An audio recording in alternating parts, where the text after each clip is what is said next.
പെണ്ണ് കാണാൻ വരുന്ന പെണ്ണിനെ കാണൽ എങ്ങനെയാണ് മുസ്ലിമേ? എങ്ങനെയാണ് പെണ്ണ് കാണേണ്ടത്? ജാബിർ ഇബ്നു അബ്ദുല്ലാഹി റളിയല്ലാഹു അൻഹു കല്യാണം കഴിച്ചു വന്നു. കല്യാണം കഴിക്കാൻ തീരുമാനിച്ചപ്പോഴാ നബി ചോദിച്ചത്, ജാബിറേ ഹൽ നദർത ഇലൈഹാ, നിങ്ങൾ ആ പെണ്ണിനെ നോക്കിയോ? ഇല്ല നബിയെ. നിങ്ങൾ സ്നേഹത്തോടെ മരണം വരെ ജീവിച്ചു പോകാൻ നിങ്ങൾ കല്യാണം കഴിക്കാൻ പോകുന്ന പെണ്ണിനെ ഒന്ന് നോക്കൽ നിങ്ങൾക്ക് സുന്നത്തുണ്ട്. എന്ത് നോക്കൽ സുന്നത്തുണ്ട്? എത്ര വരെ പഠിച്ചു എന്ന് ചോദിക്കൽ സുന്നത്തല്ല, ഹറാം. അങ്ങനെ ഉണ്ടായിട്ടുണ്ടോ പടച്ചോന്? ഞാൻ എത്ര കഥ അരമണിക്കൂറാണ് ഞാൻ സംസാരിച്ചത് അല്ലേ?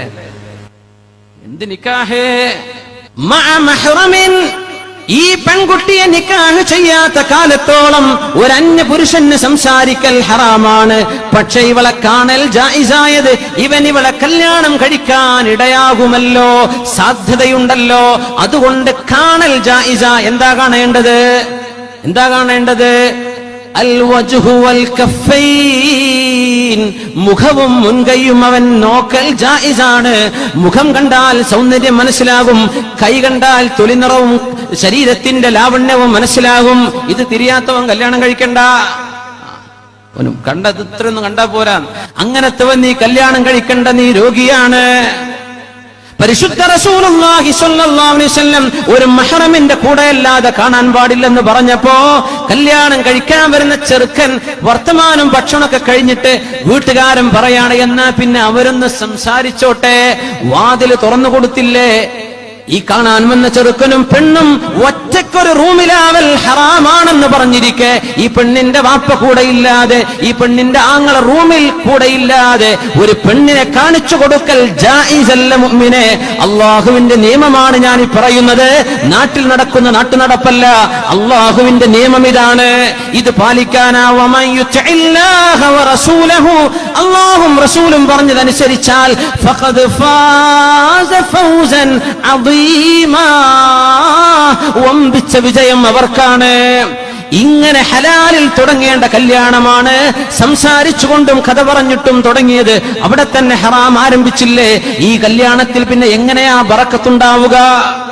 വാപ്പ ഇത് പഠിക്കണം, ഈ മസ്അല. ഉമ്മ പഠിക്കണം മസ്അല. പ്രായപൂർത്തിയായ പെണ്ണിനെ ഒരാണ് കൂടെ, ഒരു മഹ്റം കൂടെ ഇല്ലാതെ, അവരുടെ വാപ്പയോ മുതിർന്ന ആങ്ങളമാരോ കൂടെ ഇല്ലാതെ കല്യാണം കഴിക്കാൻ പോകുന്ന ചെറുക്കന് പോലും സംസാരിക്കൽ ജായിസല്ലെന്ന് വന്നാൽ നിശ്ചയം കഴിഞ്ഞ പെണ്ണിനെ എങ്ങനെയാ നീ ബൈക്കിലിരുത്തി കൊണ്ടുപോകുന്നത്? നിക്കാഹ് ചെയ്യാത്ത പെണ്ണിനെ എങ്ങനെയാ നീ ഭക്ഷണം കഴിക്കാൻ റെസ്റ്റോറന്റിലേക്ക് കൊണ്ടുപോകുന്നത്? എങ്ങനെയാ നീ ടൂർ പോകുന്നത്? ഹറാമല്ലേ പറഞ്ഞയക്കുന്ന വാപ്പമാരിത് മനസ്സിലാക്കണ്ടേ? ഉമ്മമാരിത് മനസ്സിലാക്കണ്ടേ? ഇത് ദീനിൽ അടിസ്ഥാനമായി അറിയേണ്ട വിവരമല്ലേ? മക്കൾക്ക് പ്രായപൂർത്തിയാകുമ്പോ എന്താണ് അവർക്ക് പറ്റുന്നത്, പറ്റാത്തത്? ഹറാമാണെന്നാ പറയാ.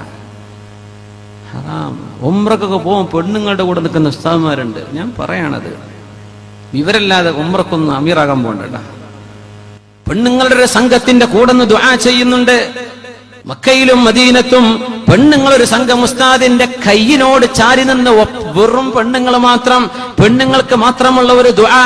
ആ പെണ്ണിന്റെയും ഈ അമീറായി വന്ന ഉസ്താദിന്റെയും ഇടയിൽ ഒരു മറ പോലുമില്ലാതെ അള്ളാന്റെ ഹറമിൽ വെച്ച് ചെയ്യുന്ന തെറ്റാണത്. മസ്അല പഠിക്കാതെയോ ഇൽമില്ലാതെയോ അള്ളാന്റെ ഹറമയിലേക്ക് ആളെ കൊണ്ടുപോയി കാശുണ്ടാക്കണ്ട. അത് ഹറാമാണ്, ഹറാമാണ്. ഒരകൽച്ച പോലുമില്ലാതെ, അകലം പോലും പാലിക്കാതെ ഒരു പണ്ഡിതനോ അമീറോ എന്ന് പറഞ്ഞ് തന്റെ ഉസ്താദിന്റെ കൂടെ നിൽക്കൽ പോലും ഹറാമാണെങ്കിൽ പെണ്ണുങ്ങളെ മനസ്സിലാക്കിക്കോ. ഒരന്യ ആണിന്റെ കൂടെ, ഒരന്യ പുരുഷന്റെ കൂടെ നിൽക്കുന്നതോ കറങ്ങുന്നതോ സംസാരിക്കുന്നതോ ഫോൺ വിളിക്കുന്നതോ ഹറാമല്ലേ? ഇങ്ങനെ ഹറാമുകൾ മരണം വരെ ചെയ്തു കൂട്ടിയിട്ട് എങ്ങനെയാണ് യാ അയ്യതുഹൻ നഫ്സുൽ മുത്മഇന്ന, ശരീരം അല്ലാഹു പറഞ്ഞ പോലെ ജീവിച്ച ആത്മാവ്, സംതൃപ്തി പോണ്ട ആത്മാവേ, ഇർജിഇ ഇലാ റബ്ബികി റാദിയതൻ മർദിയ, അല്ലാഹുവിന്റെ സ്വർഗ്ഗത്തിലേക്ക് പോര് എന്ന് എങ്ങനെയാ നമ്മളോടൊക്കെ പറയ മലക്കുകൾ? എങ്ങനെ പറയാൻ പറ്റും? ജീവിതകാലം തെറ്റുകൾ മുഴുവനും കൊണ്ടു നടന്നിട്ട് കണ്ണു സൂക്ഷിക്കാതെ സ്വർഗം കിട്ടില്ല മുഅ്മിനെ. മയ്യദ്മനു ലീ മാ ബൈന ലഹ്യൈഹി വമാ ബൈന ഫഖിദൈഹി, നിങ്ങളുടെ നാവും ശരീരത്തിന്റെ തുടകൾക്കിടയിലുള്ളതും നിങ്ങൾ എനിക്ക് സൂക്ഷിക്കുമെന്ന് വാക്ക് തന്നാൽ സ്വർഗം ഞാൻ വാങ്ങിച്ചു തരാമെന്ന് പരിശുദ്ധ റസൂലുള്ളാഹ്.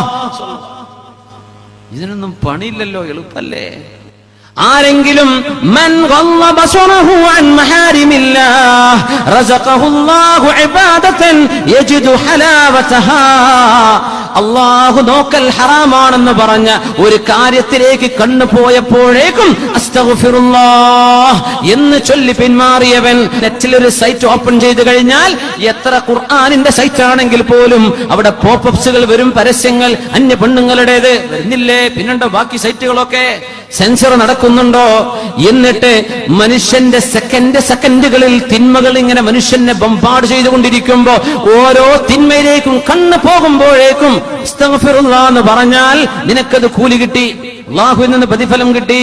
പക്ഷേ കണ്ണിനെ അഴിച്ചുവിടുകയും നോക്കാൻ പാടില്ലാത്ത ഔറത്തുകളിലേക്ക്, മനുഷ്യന്റെ ഔറത്തിലേക്ക് നോക്കാൻ പാടില്ലെന്നല്ലേ പരിശുദ്ധ റസൂലുള്ളാഹി പറഞ്ഞത്? ലാ തക്ഷിഫ് ഔറതക ലാ തക്ഷിഫ് ഫഖിദക, നിന്റെ കാലിന്റെ തുട ഓ പുരുഷനെ നീ ആർക്കും കാണിച്ചു കൊടുക്കല്ലേ. വലാ തൻദുർ ഇലാ ഫഖിദി ഹയ്യിൻ ഔ മയ്യിത്തിൻ, ജീവിച്ചിരിക്കുന്നതോ മരിച്ചതോ ആയ ഒരു ശവത്തിന്റെ കാലിന്റെ മുട്ടിന്റെ മുകളിലേക്ക്, പുരുഷനാണെങ്കിൽ കാലിന്റെ മുട്ടിന്റെ മുകളിലേക്ക്, മയ്യത്തിന്റേത് പോലും കാൽത്തുടയിലേക്ക് നോക്കല്ലേ എന്ന് പരിശുദ്ധ റസൂലുള്ളാഹ്.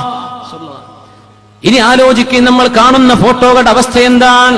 നമ്മുടെ സ്ക്രീനുകളിൽ പ്രത്യക്ഷപ്പെടുന്ന നമ്മുടെ ചാനലുകാരൻ നമ്മുടെ വീടിന്റെ ഉള്ളിലേക്ക് കൊണ്ടു തള്ളുന്ന ചവറ സംസ്കാരത്തിന്റെ സിനിമാ സീരിയലുകൾ കാണുന്ന കാഴ്ചകൾ എന്തൊക്കെയാണ്? എന്നിട്ട് മനസ്സിലാക്കുന്നത് അല്ലാഹുക്ക് പൊരുത്തമാണോ? നോക്കല്ലേ എന്ന് പറഞ്ഞിട്ട് എത്രയാ നമ്മളെ നടിമാരെ കണ്ടത്, എത്രയാ നടന്മാരെ നമ്മുടെ പെണ്ണുങ്ങൾ കണ്ടത്, എന്തെല്ലാം ആഭാസങ്ങളാണ് അഭിനയിച്ചത്. അതിന് സമയവും മൂലവും കാത്തിരിക്കുന്ന പെണ്ണേ, അഷ്റഫുൽ ഖൽഖിന്റെ ഭാര്യമാർ, അവിടുത്തെ ഉമ്മഹാത്തുൽ മുഅ്മിനീനിന്റെ മാതൃകയാണോ ഇത്?